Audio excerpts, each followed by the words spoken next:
Tiers livre, l'atelier est hebdo, l'atelier est permanent. Ça permet d'aller se promener, de regarder des choses qu'on n'a pas encore scrutées. Ce cycle, j'ai voulu qu'il soit sous la grande enseigne de l'autobiographie. Il n'y a pas plus chargé, il n'y a pas plus miné, mais justement, comme il s'agit d'un cycle et qu'on est parti pour une bonne dizaine de semaines, je crois que moi, c'est ma stratégie, c'est de prendre le temps, c'est de tourner autour.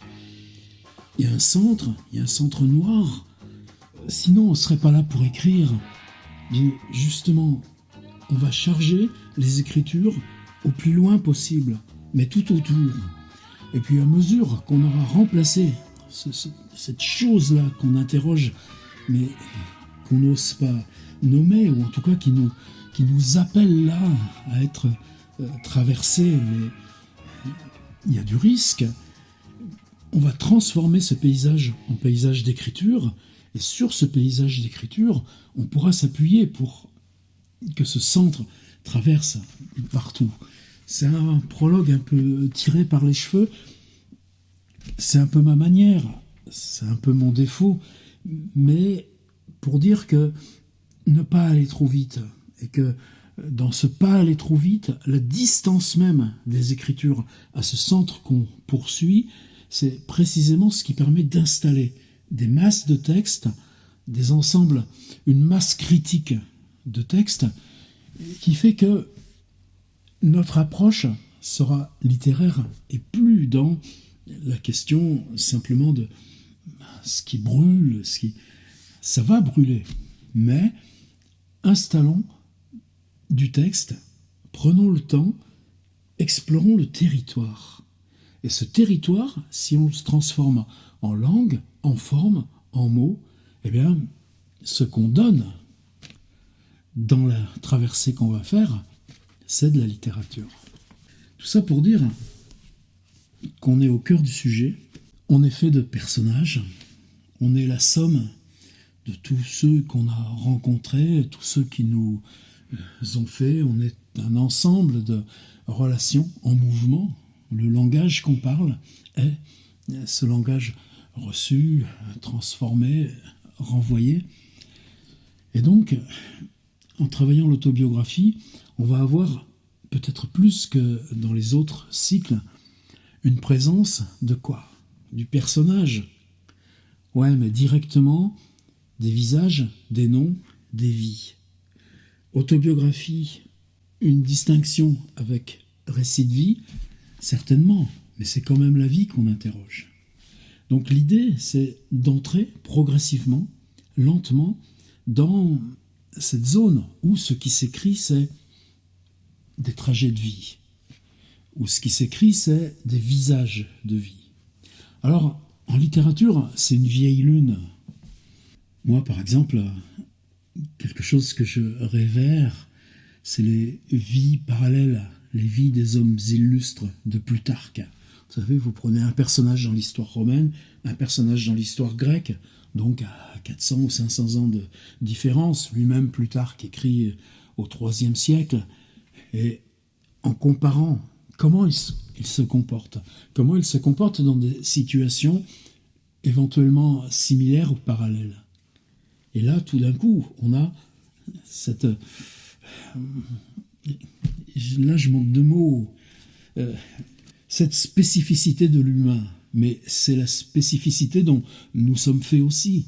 Et c'est cette spécificité-là qu'on cherche à faire entrer ou passer dans le texte. Une autre chose que je révère aussi, alors c'est un petit château, pas loin de Saumur, c'est pas loin d'ici.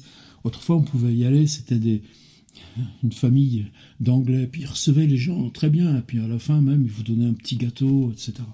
Et maintenant, ils ont vendu à des Russes, plus question de visiter. Et ils montraient, sous un escalier, cette espèce de recoin où, je ne sais pas combien de décennies après la mort de Tallemant des Réaux, on avait découvert les manuscrits de ces historiettes. Alors c'est quoi les historiettes de ce gentilhomme de campagne ? Eh bien, tu prends toutes les figures marquantes de ton temps. Les grandes, les célèbres, oui, ils y sont, il y a même Montaigne.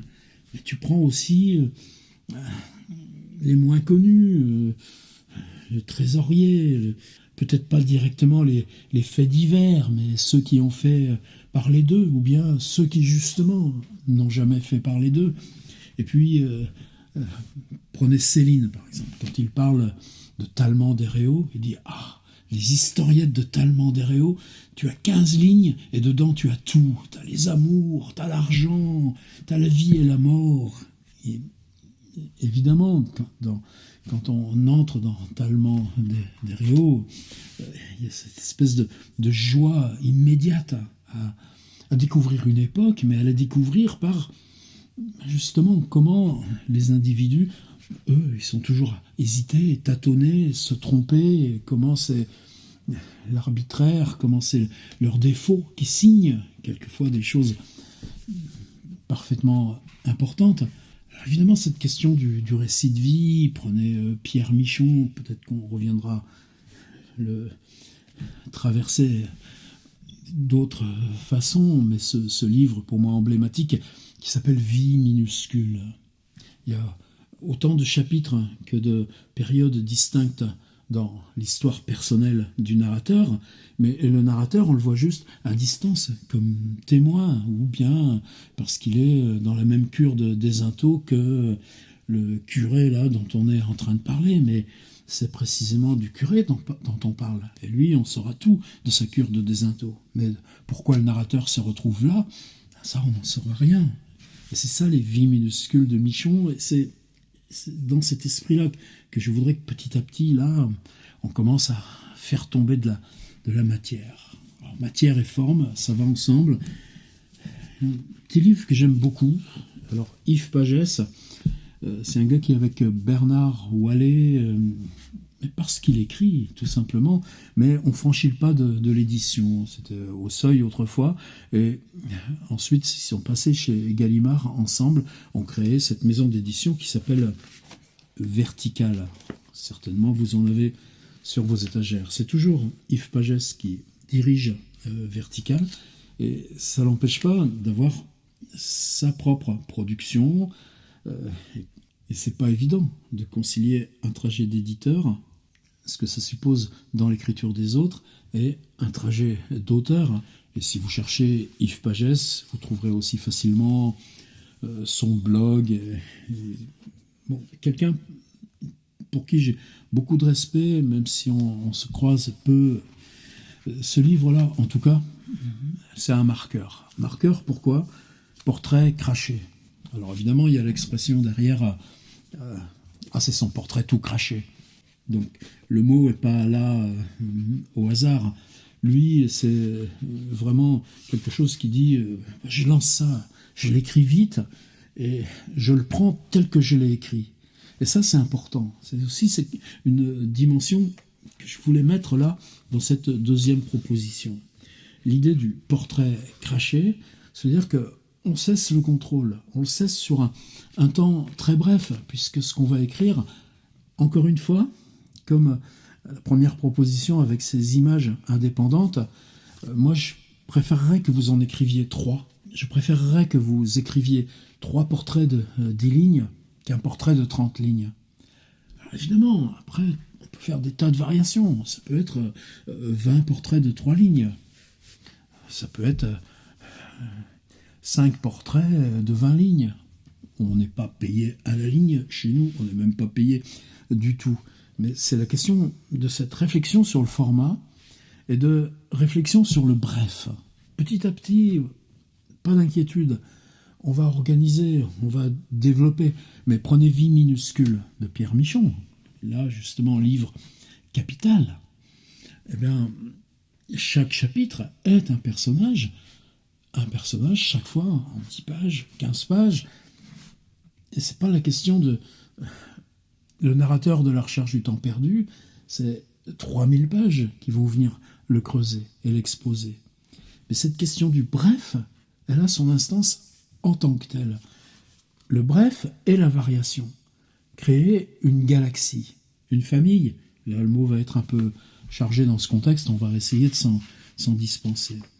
Alors, ça ressemble à quoi les portraits crachés de Yves Pagès ? Vous voyez, une petite demi-page.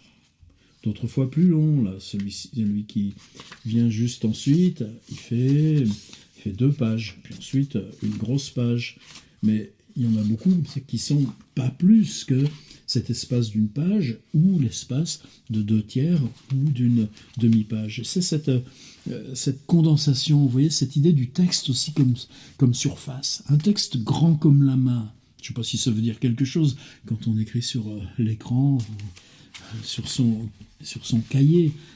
C'est pas de chercher l'aphorisme ou la brièveté en tant que telle, mais ça a des conséquences. Alors bizarrement, si je cherche dans ma bibliothèque des livres qui sont ce genre de registre, bien, je vais en trouver extrêmement peu. Il y a un livre d'Antoine Volodine qui s'appelle « Écrivain » au pluriel, qui est vraiment intéressant aussi, avec lequel j'ai déjà travaillé. Mais cette forme-là, installée dans notre contemporain, de texte, combien c'est 2, 4, 6, 8, 10, 12 lignes. Mais chaque fois, sur l'espace d'un petit livre aussi de 120 pages, qu'est-ce que ça veut dire? Ça veut dire que tout de suite, la galaxie, ça va être 50 ou 60 personnages. D'ailleurs, sur la couverture, il y a ce jeu-là, avec un montage de vignettes photographiques. C'est bien le fait qu'on produise 50 ou 60 personnages différents qui constituent la forme. C'est son éclatement, c'est-à-dire, c'est pas la brièveté en tant que telle, c'est le rapport de la brièveté et de l'éclatement pour présenter une architecture qui soit lacunaire, ouverte, mais qui soit précisément là où nous, on puisse avancer en passant de l'un à l'autre, et que le tableau du livre se reconstitue derrière nous, bien justement en laissant ouverte la place manquante, la place qui est devant. Et justement, c'est pas si fréquent dans le contemporain, ce genre de tentative. Alors il y a 2 instances que je voudrais aussi développer un petit peu dans cette présentation. La première, c'est ce qui va nous séparer de Yves. Lui cherche systématiquement ses personnages. Bon, c'est quelqu'un dont tout le travail est en tension avec l'espace du politique, avec l'espace là du monde qui nous entoure. Et là, lui, eh bien, ça le conduit à ses choix. Si je prends un exemple, Elena, soi-disant pauvre et célibataire, ne touchera plus le RSA. Suite à 2 courriers comminatoires et une visite de contrôle domiciliaire, on l'a radiée pour fausse déclaration au vu d'un flagrant délit de concubinage avec un individu salarié. Le RSA, je ne sais plus comment ça s'appelle maintenant, mais c'est ce revenu minimum pour ceux qui n'ont rien d'autre. En outre, ces relevés bancaires trahissaient dans l'année écoulée quelques notes de restaurants, des emplettes cosmétiques de grandes marques, ainsi que 3 voyages d'agrément par voie ferroviaire, un à Venise plus un à Padoue, soit un train de vie incompatible avec les minima sociaux. Et vous arrêtez là. Donc c'est évidemment ce jeu-là du politique, mais du lien, la pauvreté, le droit à vivre, à voyager, qui fait que Yves Pagès construit là, en 12 lignes, cette fiction sur un personnage. Nous, là, c'est pas forcément ce qu'on va chercher. C'est un livre qui est ultra riche parce que ça nous rehausse dans notre dignité, sur les faits de racisme au quotidien et tout ça. On n'en est pas débarrassé. C'est un livre salutaire, bien sûr. Là, aujourd'hui, comme il l'était quand c'est paru, oh là là, il y a un petit temps maintenant, quand c'est paru en 2003, vous vous rendez compte? Presque 20 ans. On a l'impression qu'il n'y a rien qui change. Alors cette question de l'individu dans les rouages sociaux, évidemment, on se retrouve là, dans cette grande tradition de Plutarque, ou, comparé à Alexandre à Jules César, ou Talleyrand d'Héréo, lui avec des individus beaucoup plus modestes, c'est ce rouage de l'individu et de ce qui nous constitue comme communauté et le rôle dans lequel, et éventuellement le rôle dans lequel on est projeté, qui fabrique la matière du texte. Nous, puisqu'on travaille sur autobiographie, c'est pas ça qui va organiser la source de notre choix. Je vais y revenir. Le deuxième point, par contre, où là, dans l'extrait que je vais vous préparer, on peut suivre complètement Yves Pagès, c'est comment on aborde, comment on accroche ce portrait craché, comment on va tenir en 10 lignes, évidemment, une vie qui, elle, a commencé il y a longtemps, continuera après le texte, mais justement en travaillant sur un instant précis. C'est-à-dire que le personnage, Talleyrand d'Héréo, il le prend de la vie à la mort. Il reconstitue, même dans la brièveté, une linéarité. C'est pour ça qu'on est un certain nombre aussi à être fasciné par les mémoires de Saint-Simon. Parce que Saint-Simon avance au jour le jour, en se servant d'un autre texte source, les mémoires d'Anjou, qui sont une espèce de texte absolument rébarbatif et morne, mais qui inscrit au jour le jour ce qui s'est passé à la cour. Et si monsieur Untel est mort, eh bien, à ce moment-là, Saint-Simon se saisit de monsieur Untel et raconte sa vie en flashback, à reculons. C'est ça qui est formidable, cette impression d'avancer avec tous ces morts qui s'éloignent. C'est sur une période de plus de 20 ans de traversée de la vie de la cour de Louis XIV à la fin et de la Régence. Et bien, chez Yves Pagès, la question du temps, l'instant T de Cartier-Bresson, pour attraper cette vie et la tenir tout entière, comme Céline dit de Talleyrand, qu'en une page, il vous prend l'amour, l'argent, le pouvoir, la santé, le corps. Et bien, chez Yves Pagès, cette façon d'attraper cette espèce de totalité du personnage, c'est en le prenant dans un instant qui peut se révéler crucial. C'est-à-dire un instant qui vous révèle le personnage tout entier. Il n'empêche que ça reste un instant. Chaque soir, à l'heure pile de la fermeture, Edmond se présente devant les portes coulissantes du supermarché, insiste auprès du vigile, finit par entrer au bénéfice de son grand âge. Après tout, n'est-il pas le plus ponctuel des retardataires? Le voilà qui se précipite vers ses 2 rayons de prédilection, se présente en bon dernier à la caisse, puis pose sur le tapis roulant 3 boîtes de pâté pour chat, une bouteille de lait entier et la pointe exacte en petite monnaie. Privé de ce rendez-vous quotidien avec l'espèce humaine, ce gros dormeur en fin de droit ne serait plus qu'un animal sans compagnie. Alors, vous voyez, nous, on va laisser le politique, mais on va garder le personnage, voici ce qu'il fait à cet instant-là. Et ça, c'est un petit peu systématique dans chaque incipit. Après virement de son salaire, Patrice retire 450 € en liquide au distributeur, soit l'exact montant de la pension alimentaire que, manque de chance, il oublie souvent de verser. Liasse en poche, il entreprend alors la tournée des buralistes du quartier, puis rentre chez lui, verrouille à triple tour, débranche le téléphone, scotche un drap sur chaque fenêtre et dans la pénombre retrouvée de lui-même, dispose sur les 28 mètres carrés de sa surface au sol 450 coupons à gratter, sans deviner qu'un jour la Française des Jeux lui supprimerait, etc., etc. Je laisse la fiction, je garde le portrait, puisque chaque mois, quand ce type se fait verser son revenu, salaire, etc., la pension alimentaire qu'il doit, il va la dépenser en liquide dans autant de bureaux de tabac en achetant de ces jeux, de la Française des Jeux, totalement addictifs et asservissants. Je laisse l'histoire, vous irez la voir si vous êtes curieux.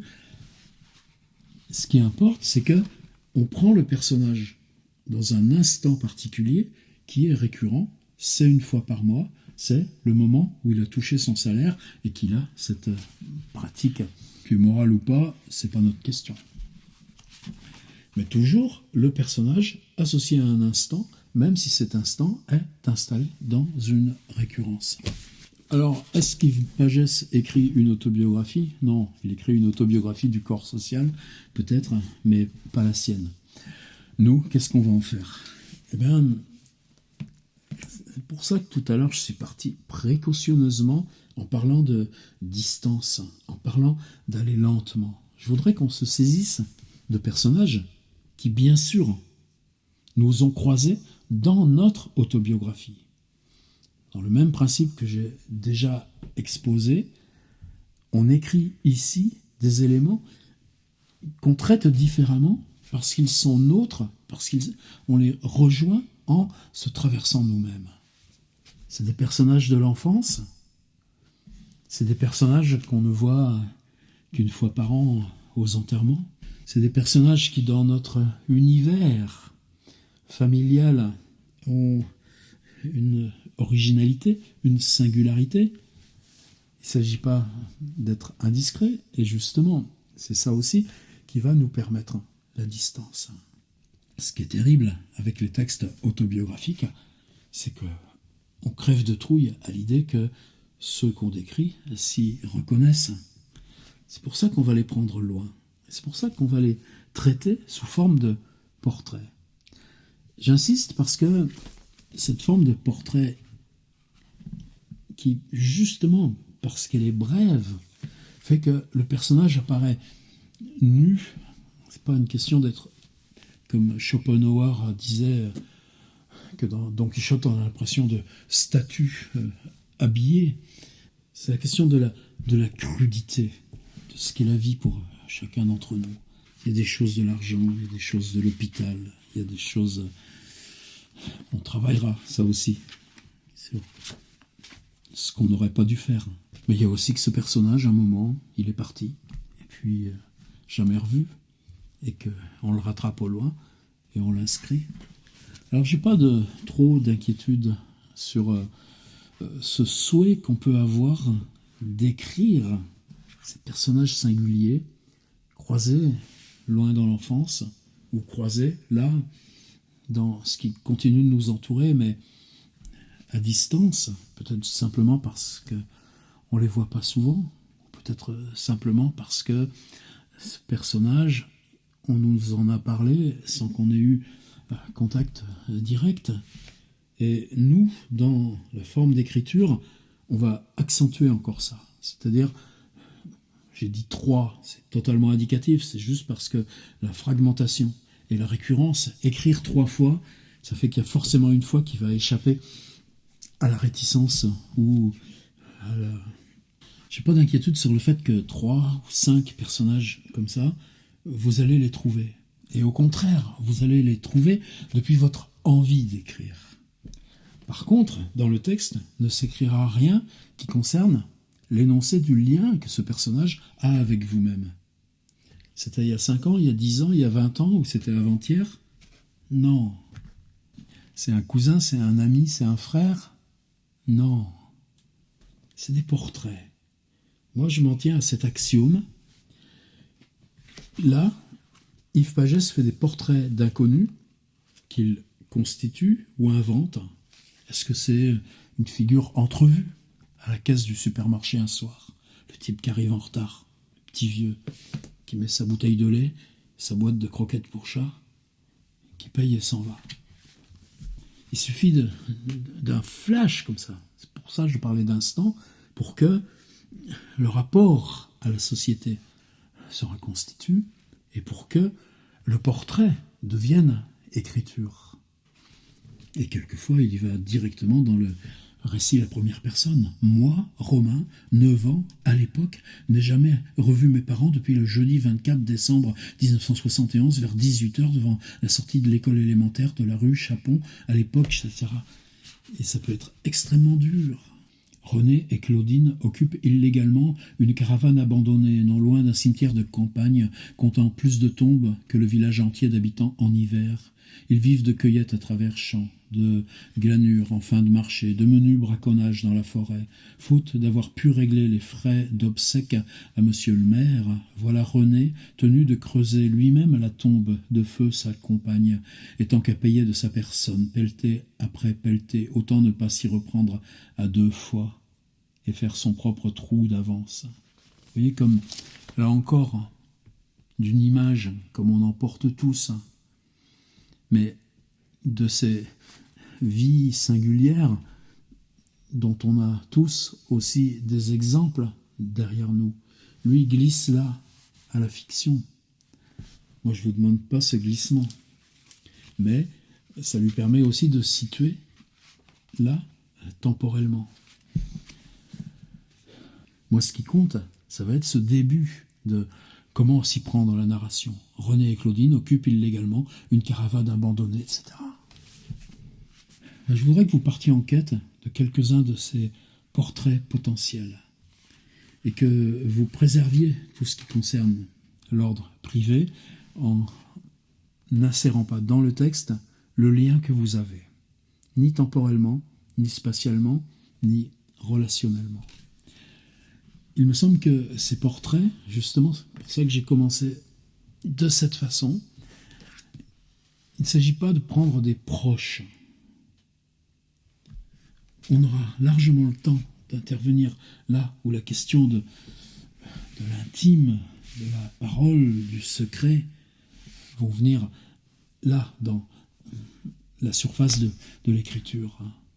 Là, au contraire, les prendre dans le fugace, les prendre dans l'éloignement, les prendre même dans le souvenir d'enfance.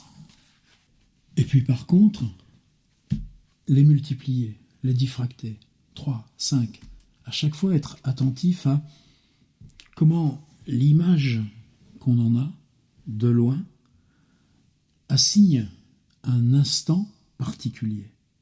Et écrire depuis cet instant et que la brièveté contienne le maximum de ce qu'on ne peut pas définir autrement et qui porte le nom de humain.